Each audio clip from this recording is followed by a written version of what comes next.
All right, take a real close look at these. One of these is bad, one is good. These are Harley-Davidson brand heated grips. Have you decided yet? Well, if you chose this one, then you're definitely correct. That's the bad one. So that is what I'm here to talk to you about today, a recent issue I had with a heated grip, what I did to fix it, and I'm going to talk about some really other cool stuff you might want to know about Harley brand heated grips. Welcome back, Bikeaholics. Ryan Urlacher here, lawabidingbiker.com. I always thank you, that's right, you watching right now, for checking back in. So before we dive in too deep, I want to lay just a little bit of foundation. Today's video, we're specifically going to be talking about Harley-Davidson brand heated grips. On this channel, it's rare that we recommend right off the top a Harley branded item. There's a lot of better, in most cases, aftermarket parts and accessories for Harley, much cheaper. Of course, you got to pay the Harley tax when you buy their branded stuff. But when it comes to heated grips, we've looked at a lot of different stuff over the years, and I will tell you that when it comes to heated grips, although these are expensive, they work really, really well. They are fairly high quality, and I just believe better than most of the stuff out there right now. And I can tell you, I've been running these for many years, not only on my personal bike, but daily on my police motorcycle, my Electroglide. And these things work well. They get very, very warm. And even on days when I'm riding below freezing, it's rare that I turn them up past 3 or 4, because y'all that have them out there know they can get plain hot if you crank them up above that. So let's dive in. I'll tell you what happened. And real quick, before you leave this channel, make sure you hit that subscribe button. Every time that subscribe button and bell icon are hit, another biker joins the revolution. We would love to have you be part of it. You out there, the community, are the reason this channel keeps going full speed ahead. So this was a slow process. It kind of happened over time. I started noticing it. I especially started noticing it on our recent 7-day, 7-state motorcycle trip. And so what's happened over time is the grip has really separated from the body, for lack of a better term. Let me show you. So you can see the one here, there's more plastic out here, and this one would be the new grip. And so basically this grip over time, there's a plastic body that goes through the grip basically, and that's all that's happened. And it's probably a glue issue, I have to imagine, but it is just starting to pull away. And so here with my grip on my housing, I started noticing that big gap, and of course I had to hold my hand out farther when using the throttle. So of course I took this grip off to try to figure out how to fix this. On heated grips, Harley heated grips, the right side is the easy side. And so I tried some of the basic things that you would likely think about to fix this heated grip. I'm thinking if it came off the body, I just need to pound these back together to get it to seat. So of course I put it on a hard steel surface and used a rubber mallet. Then I used one of the sand hammers and even heated it up. I know it's a heated grip, but I thought maybe if I could heat it up a little bit more, the glue, I will tell you, this thing would absolutely not budge. And if I started whacking it any harder, yeah, I said whacking it, go ahead. If I started hitting it any harder, it would just break the grip and start damaging it. And so your question is, did I find a solution? Well, I did. Yep. And that is to fork out the cash and buy a whole new set of Harley brand heated grips. So you can't just replace, of course, one grip. That would make too much sense. So if a left one or a right one goes bad, doesn't matter, you're buying the entire kit, both grips, of course, the wiring and the harness and all that kind of stuff. So I'm gonna have an extra left side sitting around. And I just wanna mention that even though this was separating, it was still working and functioning as a heated grip. And I'm really curious, I want you guys involved. I don't know if this is a one-off problem or if this is a bigger scale problem. So if you've had this issue or any other issues with Harley brand heated grips, please help the community out, help me out. Comment below, let us know. So with that said, I've got my new Harley heated grip right side, which is the best side if you're gonna have one go bad, because it's not the wire harness side, so it's a lot quicker to change out.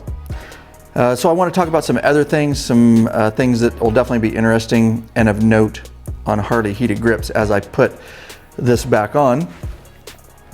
Oh, got to get this just right.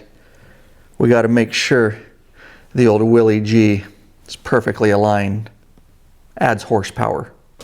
And the only one kind of pain in the butt thing on the right grip is, of course, we've got this plug, little tiny plug that comes out the end.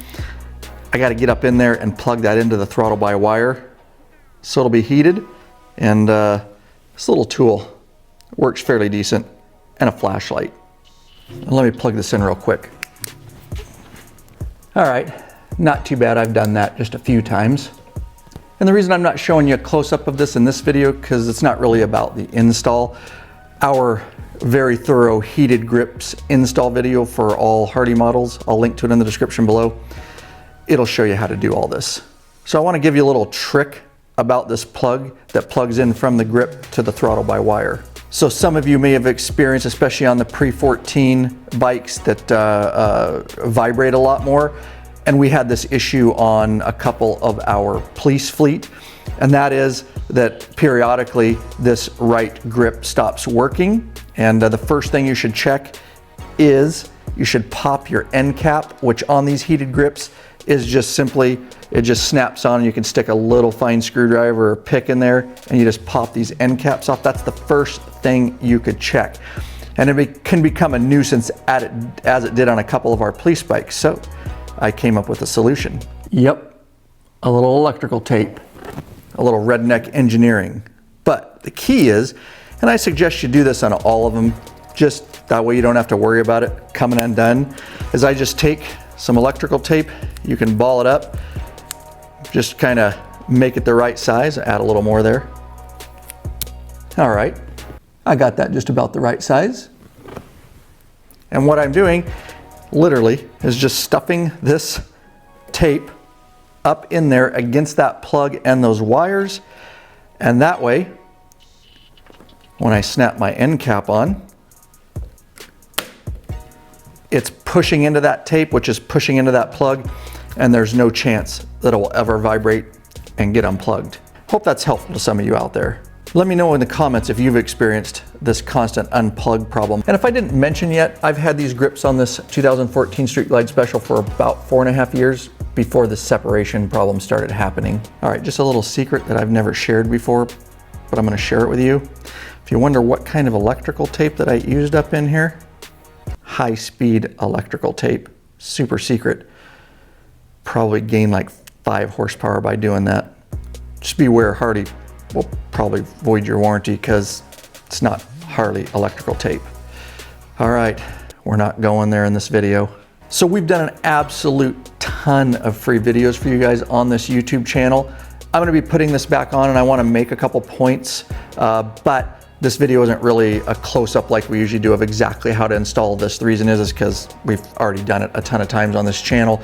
We've done clutch levers and grips and brake levers and housings and everything in between. So use the search function on this channel or our website to find those videos. I might link to a couple of them below for you. So of course, I got my front housing on. I just kind of left it hanging there. One last chance to make sure my Willie G is just perfect.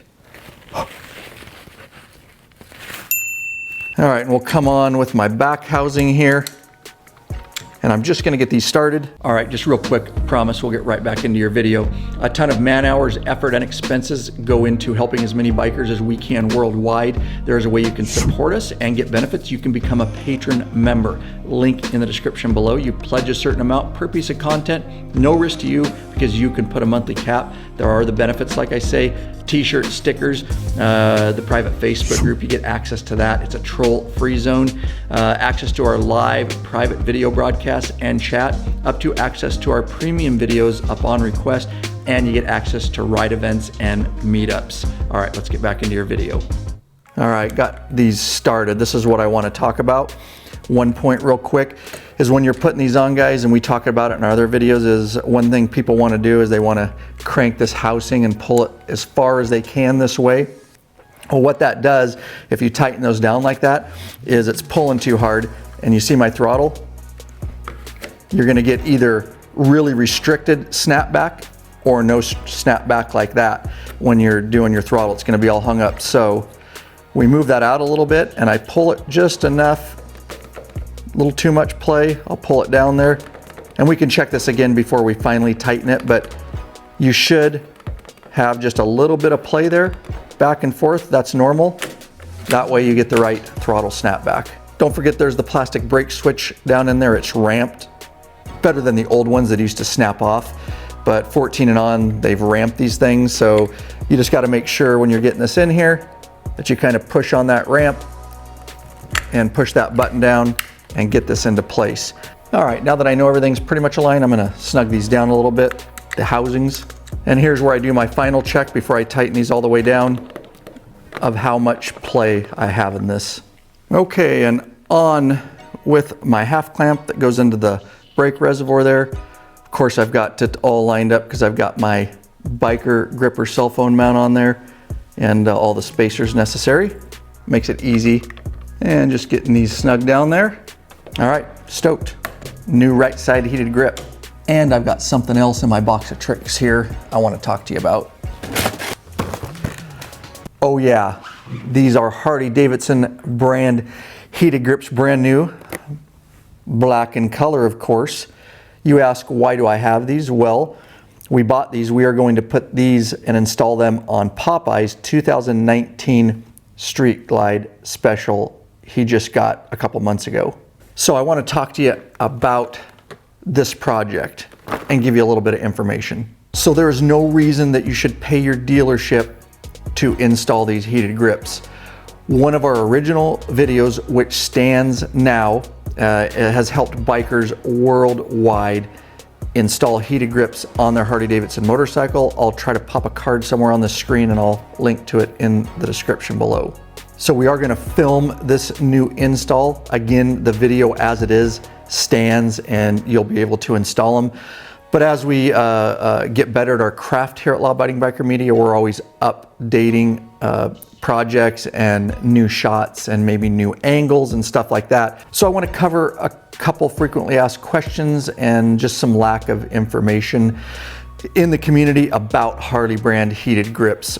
It's not rocket science, like I say, we can get it through you. It can be a little overwhelming if you've never done it because the instructions suck, but of course all of you that know the quality of videos we make, we'll walk you right through it step by step and make it easy for you. So these kits, these Harley grips are very universal in nature, all right?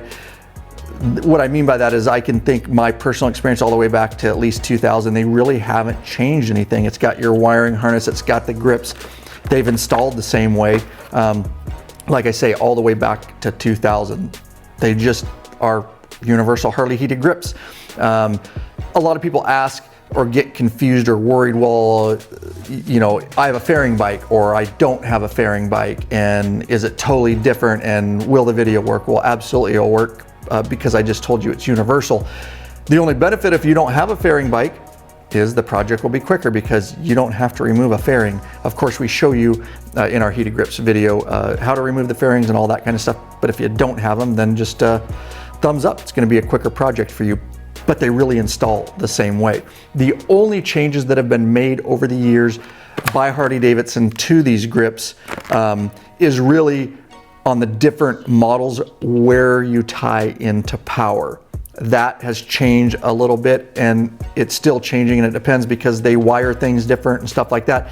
And a lot of people don't even hook in where they tell you to hook in. So again, very universal, but we're going to show you some different options in that heated grips video, of course, of different over the years, some different places that Harley designates to tie into power. Make sure when you're ordering your Harley heated grips, of course, grab our video, watch it. You'll see, you'll be able to do the project, get your heated grips, but make sure you get, of course, the right kit for your bike. They all look exactly the same, but some have a longer wiring harness because you're going to be tying in. Of course, we're going to show you how to get under the tank and under the seat, and some may tie up front. So you want to get the right kit. And additionally, for this particular grips we had to buy, and this bike too that I'm standing in front of, a harness, an additional harness, because we're going to tie into power underneath the left side cover. So it's really laid out well on the Harley-Davidson website, and you can choose and just check the fitment information, get the right kits. And if you don't have heated grips, get them. It is absolutely one of the best additions you can put on your touring bike. Like I say, I run them on my police bike because we ride in all different weather conditions. My personal bike, if you're gonna get serious about riding and you're gonna ride, you know, multiple states and cross country and stuff like that, even if you're local and you're a commuter and you commute to work every day in those cold mornings, there's nothing better, I'm telling you. We did it coming out of this year out of Jackson, Wyoming, even in June. It was super cold, and it was so nice with conjunction with my heated seat and heated grips just to be able to turn those on and you know, get the heat up into your blood flow and warm your core a bit. And yeah, it's always an addition I do. All right, I think I'm done. I am going to pop some videos somewhere on the screen, hopefully some useful videos. Click through them, check them out. Guys, did you guys put a smudge on Willie G? Trying to rob me of horsepower?